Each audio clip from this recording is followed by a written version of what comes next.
దివ్యాంగులకు శుభదినం. Louis Braille జన్మదిన సందర్భంగా జిల్లా కేంద్రమైనటువంటి సంగారెడ్డిలో నూతనంగా మరి ఎక్కడా లేని విధంగా ఒక సౌండ్ భవనాన్ని ఏర్పాటు చేసుకోవటం మనందరికీ ఒక వరమని ఈ సందర్భంగా తెలియజేసుకుంటూ, ఈ కార్యక్రమంలో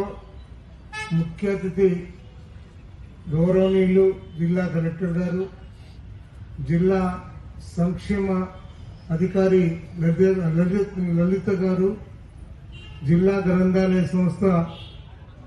చైర్మన్ సోదరులు అంజయ్ గారు, వేదిక మీదున్న అధికారులకి, మరి నాతో పాటు ఈ కార్యక్రమంలో భాగం పంచుకున్న ఎక్స్ జెడ్పీటీసీ, ఎక్స్ కౌన్సిలర్లు, మా టౌన్ అధ్యక్షులు అందరికీ నా హృదయపూర్వక నమస్కారాలు. లూయిస్ బ్రెయిలీ మరి అంధుడైనప్పటికీ మరి ఆ రోజు ఎటువంటి సాంకేతిక పరమైనటువంటి విద్య నేర్చుకోవడానికి అవకాశం లేకపోయినా ఆయన ధైర్యంతో ముందుకు వెళ్లి ఈరోజు అంధత్వంతో బాధపడుతున్న వాళ్ళకి మరి లిపి నేర్పించినటువంటి,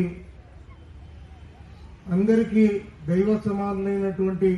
మరి లూయిస్ బ్రెయిలీ గారు మరి ఎవరు అధైర్యపడకుండా ధైర్యంగా మనం ముందుకు వెళ్ళాలి అని చూపించినటువంటి మార్గ నిర్దేశం